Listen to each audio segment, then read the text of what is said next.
Assalamualaikum warahmatullahi wabarakatuh.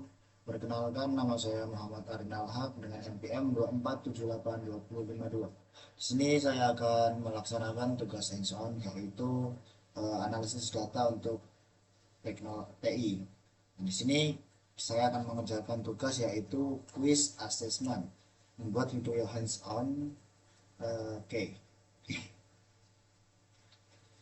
Pada video kali ini saya akan menjelaskan secara lengkap proses data cleaning dan statik deskriptif menggunakan dataset yaitu AMES Housing.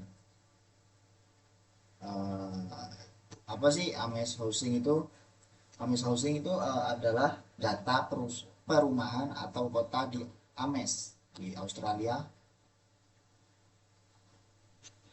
Oke. Dataset ini sering digunakan dalam analisis data dan pembelajaran mesin learning karena berisi banyak variabel seperti ukuran, lahan, tipe rumah, kondisi bangunan, dan harga jual, sale price. Tujuannya Tujuannya menunjukkan langkah demi langkah dan proses data cleaning, eh, mengidentifikasi nilai kosong dan inkonsistensi serta melakukan analisis statik, deskriptif, kualitatif dan kuantitatif, lengkap dengan visualnya. Semua diproses dilakukan menggunakan Google Colab ya. Oke. Di sini eh, kita masuk ke tahap 2 yaitu persiapan data. Tujuannya menyiapkan lingkungan kerja dan memuat dataset yang dijelaskan. Yang dijelaskan ini adalah software yang kita gunakan, library yang digunakan, cara membaca dataset, menyebutkan ukuran data dan isi kolom. Oke, di sini saya akan jelaskan tujuan dari tahap ini adalah menyimpan lingkungan kerja dan memuat dataset agar siap untuk dianalisis ya. Softwarenya kita menggunakan Google Lab. Di sini langsung saja kita ke labnya. Di sini masih kosong ya. Sebelumnya saya akan menambahkan kode yang saya kerjakan Senin kemarin.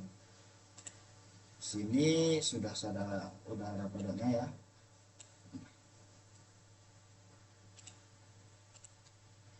Kode ini gunanya untuk mengimpor file yang kita mau analisis. Kita tunggu.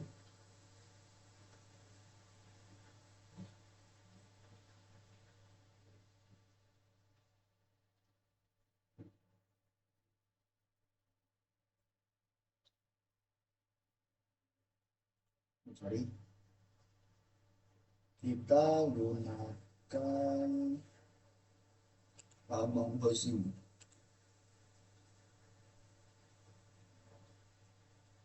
Kita tunggu. Oke, saving amount housing CSV to housing.csv. Nah, tandanya kalau sudah seperti ini berarti file yang kita mau analisis itu sudah masuk ya. Oke, selanjutnya kita salin kode yang ini, tahap persiapannya. Kita gunakan ini aja, kita tambah judul, kita langsung lanjut. Oke, jalan ya. Sini saya akan coba menjelaskan seperti ini. Guna-gunanya import ya. Untuk import pandas atau digunakan untuk memanipulasi data dalam bentuk tabel, dan ini digunakan untuk operasi numerik dan mode apa ini, Matplotlib dan Cebrion digunakan untuk membuat visualisasi data. Kemudian saya akan membaca dataset dengan perintah ini ya, def def pd read csv among. Nah, berarti ini maknanya kita akan membaca file dari si among housing ini. Saya dev dev mana lagi, devset. Nah, devset ini untuk melihat ukuran datasetnya ya,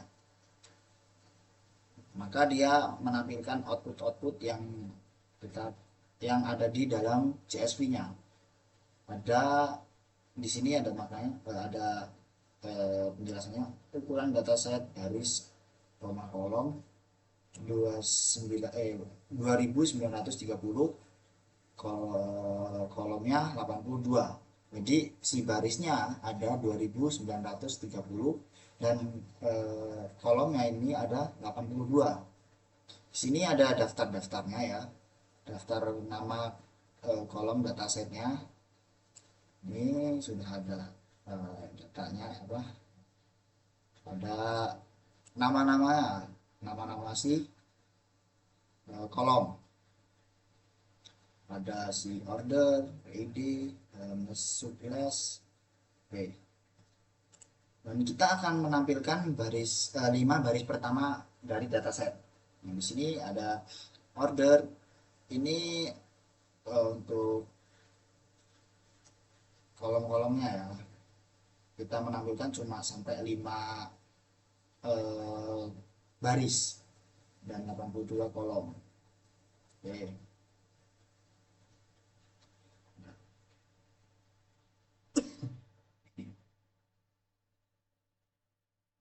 Biasanya setiap baris itu bisa mewakili satu rumah, sedangkan setiap kolom adalah karakteristik rumah seperti luas tanah, jumlah kamar, tahun dibangun, hingga harga jual. Oke, selanjutnya langsung ke pemeriksaan awal data ya. Di sini pemeriksaan awal data ini tujuannya memahami struktur dan tipe data yang dijelaskan, output, fitur, mana yang masuk ke golongan kualitatif dan kuantitatif, kolom salah satu atau missing, tipe data, angka di samping sebagai string. Jelaskan pentingnya memastikan tipe data sebelum analisis. Ya.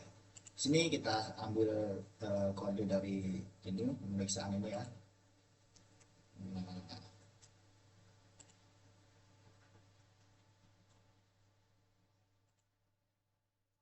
Jalankan ya. Oke, sudah jalan.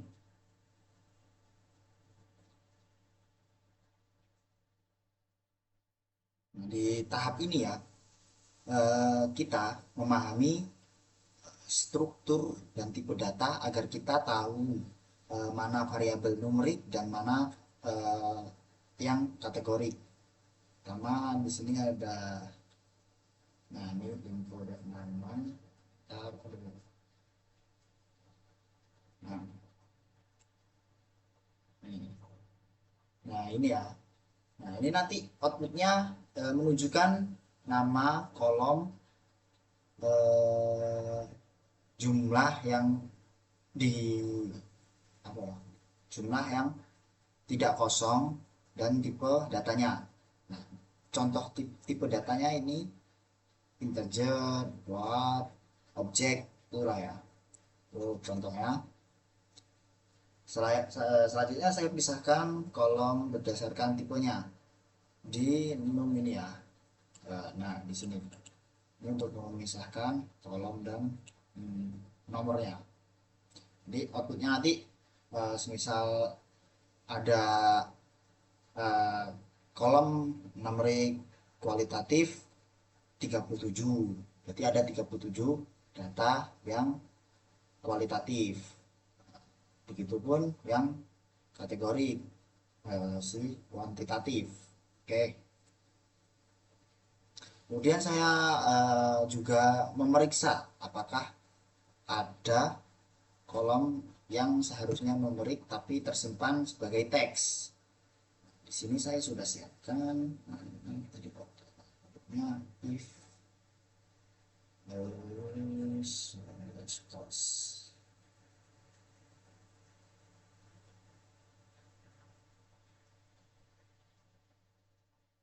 Ini ya tadi.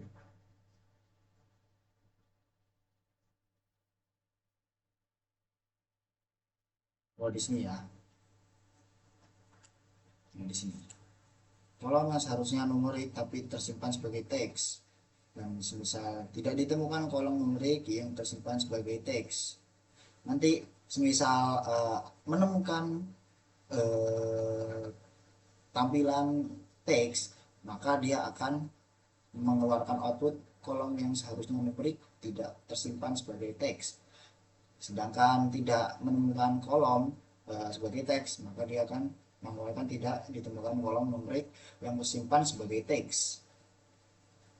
Oke.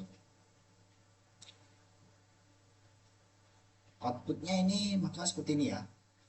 Informasi struktur data.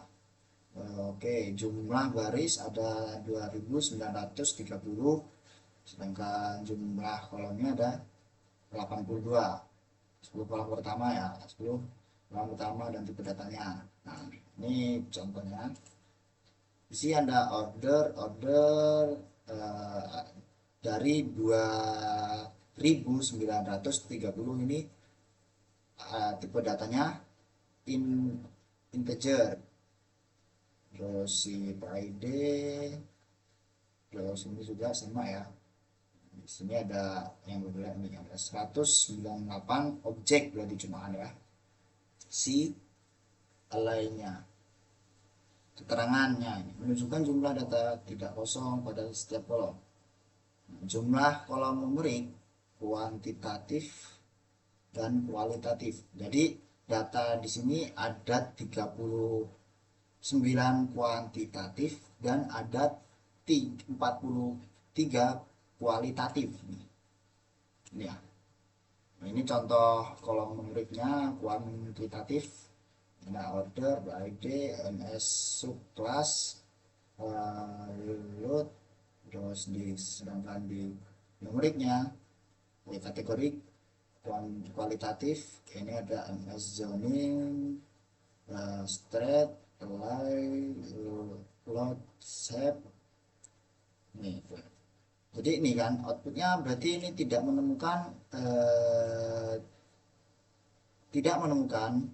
tadi mana lupa saya, tidak menemukan yang seharusnya numerik tersimpan sebagai teks. Jadi tidak menemukan teks ya, teks yang seharusnya numerik. Jadi di sini aman berarti. Oke, selanjutnya di sini ada cek duplikasi dan induk konsistensi. Tujuannya memastikan tidak ada data ganda atau kategori tidak konsisten yang dijelaskan. Nah, yang dijelaskan ini hasil def log sum kategori tidak seragam, jelaskan apa data mengandung duplikasi dan inkonsistensi. Oke, kita ambil dari lab ini.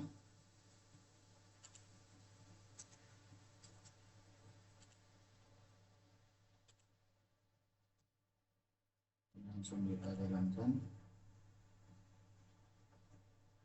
Jadi tahap ini memastikan tidak ada baris data yang ganda dan tidak ada kategori yang tidak seragam.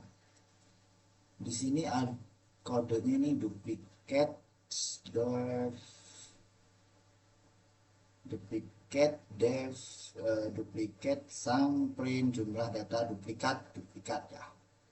Nanti outputnya ini tidak ada data duplikat dalam data set.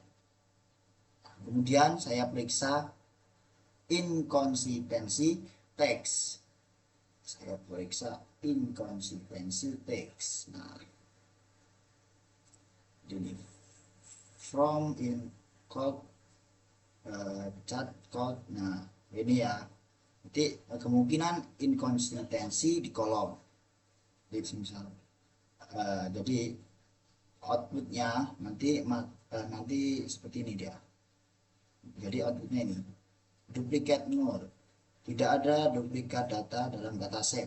Periksa inkonsistensi kategori huruf besar atau kecil, tidak ada ya, berarti aman untuk duplikat ini. Kadang kategori itu bisa tertulis berbeda hanya karena kapasitasi, misalnya yes dan yes y-nya gede dan yes y-nya kecil ya. Dalam dataset ini tidak ada masalah tersebut, jadi data kategori konsisten.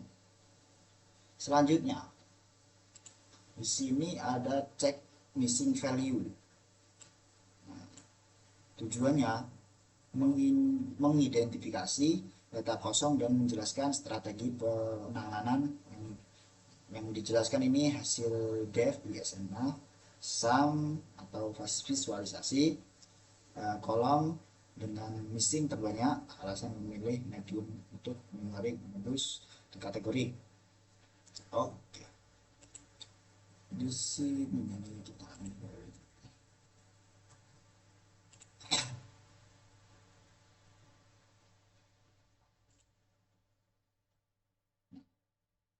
langsung jalankan. Langkah berikutnya, langkah ini adalah menemukan dan memperbaiki nilai kosong atau missing value. Pertama saya siapkan ini missing dev is. Nah, ini kan sesuai yang kita tadi, missing dev isna dot isna dot sum short value is coding. Jadi outputnya dia mengeluarkan seperti ini. Kita akan jelaskan nanti ya outputnya. Sini selanjutnya ada visualisasinya. Jadi visualisasinya ini kita menampilkan 10 baris ya, 10 grafik batang menampilkan 10 kolom dengan missing value terbanyak dengan load vertex sebagai yang tertinggi. Untuk menangani data kosong, kolom numerik diisi dengan median karena lebih tahan terhadap outlier. Kolom kategori diisi dengan modus nilai yang paling sering muncul. Nah, jadi kodenya yaitu yang ini, for call in non call median file dev call median. Nah, ini ya kodenya. Nah,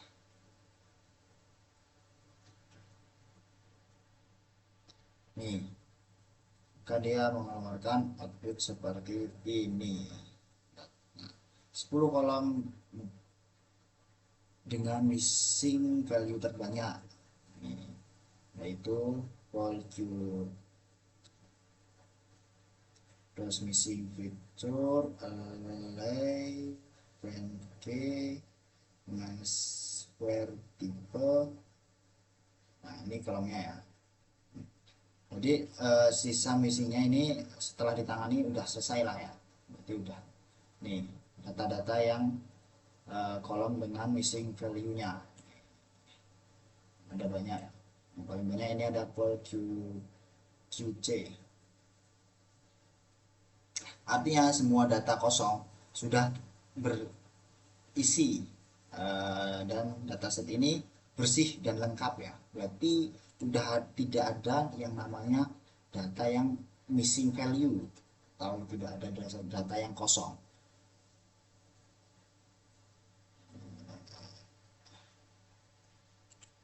Selanjutnya ini ada nomor 6, statistik deskriptif kuantitatif. Tujuannya ini menggambarkan data numerik secara jelas ringkas. Yang kita jelaskan, yang saya jelaskan ini hasil output discrete atau tabel main, median, STD, CV, IQR.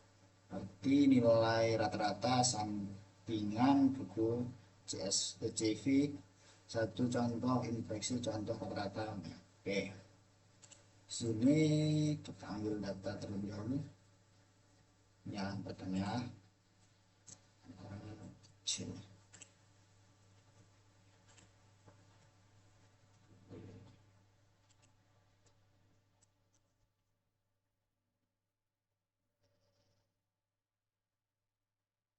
Oke, misalnya. Nah, di tahap ini menggambarkan ringkasan data numerik ya. Kita sudah siapkan ini yang kita mau tambahkan perhitungan median CV, konvensi, variasi, dan LQL. Nah, di sini ya, def median ini yang kita mau tampilkan. Maka outputnya nanti eh, akan menunjukkan tabel seperti ini. Nah, seperti ini ya. Oke, penjelasan rata-rata. Nah, di sini menunjukkan nilai tengah ya, nilai tengah umum. Nah, sedangkan median memberikan gambaran posisi tengah sebenarnya. Terus simpang buku. Di sini STD ya, simpang buku itu menunjukkan sebaran data. Terus ada CV, ini mengukur variasi relatif terhadap rata-rata. Di sini ada IQR, menunjukkan rentang tengah data. Ini contohnya ada rumah rata-rata eh, sekitar 180.000 dolar dengan CV 0,45, berarti si variasi harga sedang, karena median lebih kecil dari main, distribusi miring ke kanan. Ada rumah dengan jumlah harga lebih tinggi dan mayoritas.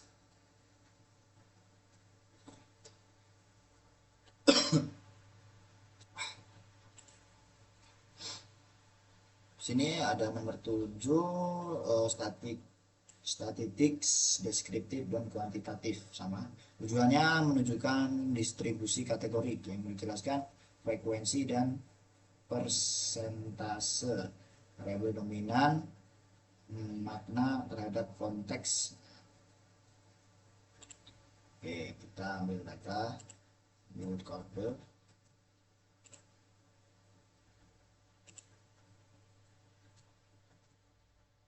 Oke, sebelumnya ini kode saya ya, nanti ini kode saya, takutnya ada apa-apa. Oke, untuk variabel kategorik saya menampilkan distribusi frekuensi dan presentasinya ya.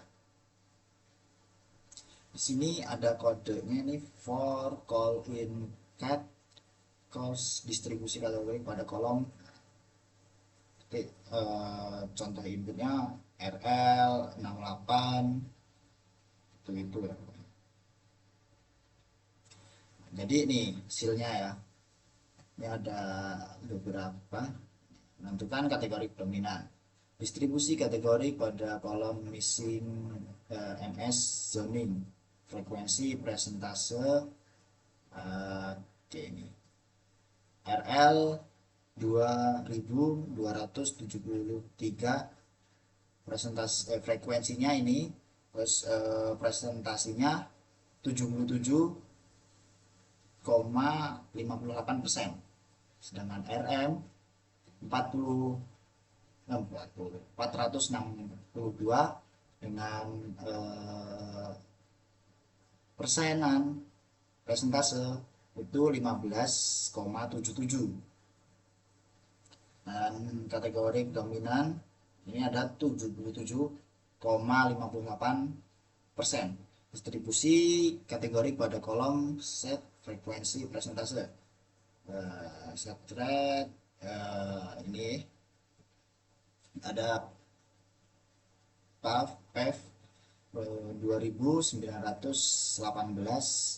ini presentasinya 99,59.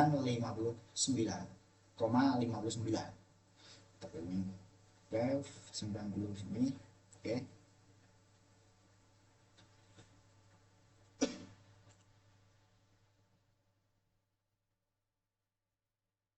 Selanjutnya ada visualisasi data ya.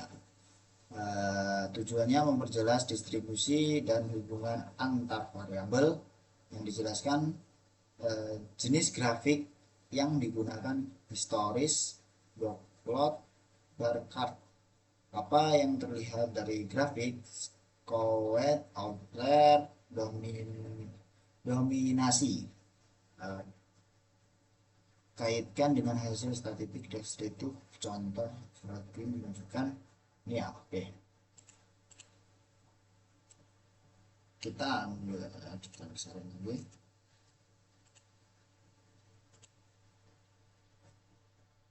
Langsung jalankan. Untuk ada 3 data, yaitu histogram, box plots, dan bar chart. Nah, ini saya gabungin ya biar memperingkas saja. Nah, kita jelaskan untuk histogramnya dulu.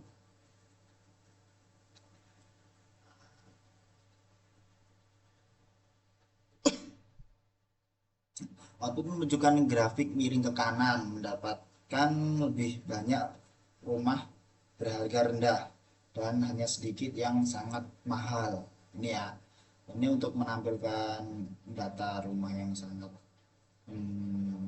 lebih rumah berharga rendah dan sedikit mahal ya.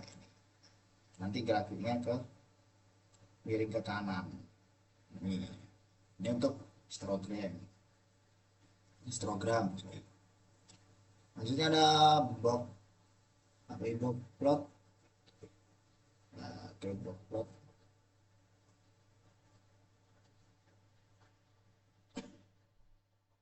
Outputnya memperlihatkan beberapa outlier di sisi kanan.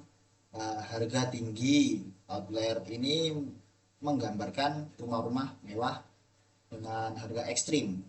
Jadi ini plot ini buat menampilkan nama data-data rumah yang mahal ya atau mewah. Jadi ada bar chart.